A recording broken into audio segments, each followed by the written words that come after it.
Hello everyone, मैं Narinder visa empower immigration से। Hope आप सभी बढ़िया होंगे। आज की जो वीडियो बनने वाली है वो है कनाडा के न्यू अपडेट्स के लिए, चाहे वो स्टडी वीज़ा के रिगार्डिंग है, टूरिस्ट वीज़ा के रिगार्डिंग है या उन स्टूडेंट्स के लिए है जो वहाँ पे ऑलरेडी हैं उनके रिगार्डिंग है। तो सबसे पहले बात करेंगे कनाडा के विजिटर वीज़ा के अपडेट के लिए, जिसमें आपने सुना होगा कि कनाडा ने 10 ईयर्स का वीज़ा बंद कर दिया है। तो इन एक्चुअल कनाडा ने विजिटर वीज़ा को दो कैटेगरीज में डिवाइड किया है, एक short term visitor visa and एक long term visa. Short term visa उन एप्लीकेंट्स को मिलेगा जिनके पास जो जाने का रीज़न है वो थोड़े टाइम के लिए होगा। जैसे कि आप मान लो किसी की बर्थडे पार्टी पे जा रहे हो, मैरिज एनिवर्सरी पे जा रहे हो या किसी तरह के ऐसे इवेंट पे जा रहे हो, तो एम्बेसडर के ऊपर डिपेंड करेगा कि आपको वो 1 मंथ का वीज़ा दे रहा है, 3 मंथ्स का दे रहा है या 6 मंथ्स का देगा। एंड इसके बाद बात करेंगे लॉन्ग टर्म वीज़ा के लिए। लॉन्ग टर्म वीज़ा एम्बेसडर उन कैंडिडेट्स को दे सकता है जिनके पास जो जाने का रीज़न है वो लॉन्ग टर्म के लिए हो सकता है। फॉर एग्जांपल, अगर आपके बच्चे कनाडा में हैं या आपकी कोई बिजनेस कंसाइनमेंट है जिसके लिए आपको बार बार कनाडा आने जाने की ज़रूरत पड़ सकती है, तो उन केस में जो एम्बेसडर है वो आपको more than single entry visa दे सकता है। वेदर वो आपको वीज़ा 1 साल के लिए देते हैं, 3 ईयर्स के लिए देते हैं या आपकी पासपोर्ट वैलिडिटी के लिए देते हैं। सो ये टोटली डिपेंड करेगा आपके जाने के रीज़न के ऊपर, आपकी प्रोफाइल के ऊपर एंड टोटली एम्बेसडर के ऊपर कि वो आपको सिंगल एंट्री वीज़ा देगा या मल्टीपल एंट्री वीज़ा देगा। और इसके बेनिफिट्स भी हैं एंड कुछ नेगेटिव पॉइंट्स भी हैं। बेनिफिट्स की अगर मैं बात करूं तो ये उन एप्लीकेंट के लिए बहुत बेनिफिशियल है जो अपनी फाइल थी वो दूसरी कंट्री से अप्लाई कर रहे थे।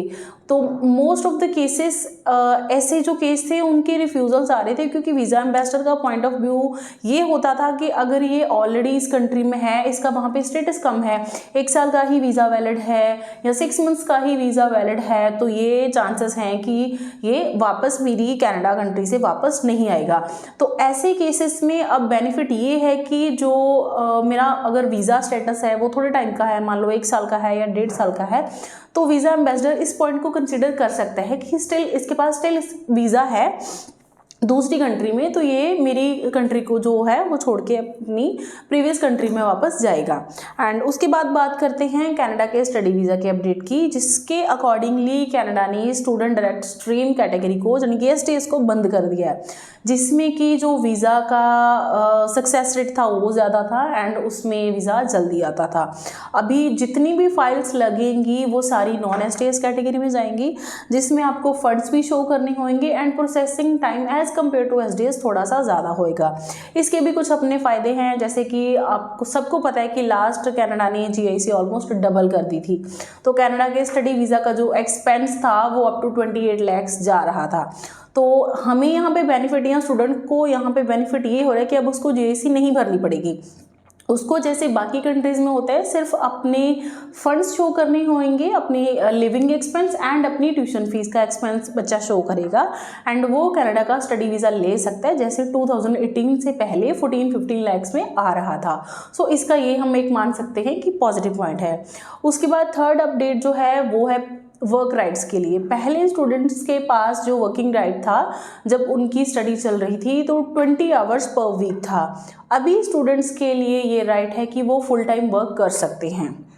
24 आवर्स वर्क राइट स्टूडेंट्स को मिल चुके हैं। तो इसका भी बेनिफिट भी है एंड कहीं ना कहीं नुकसान भी है।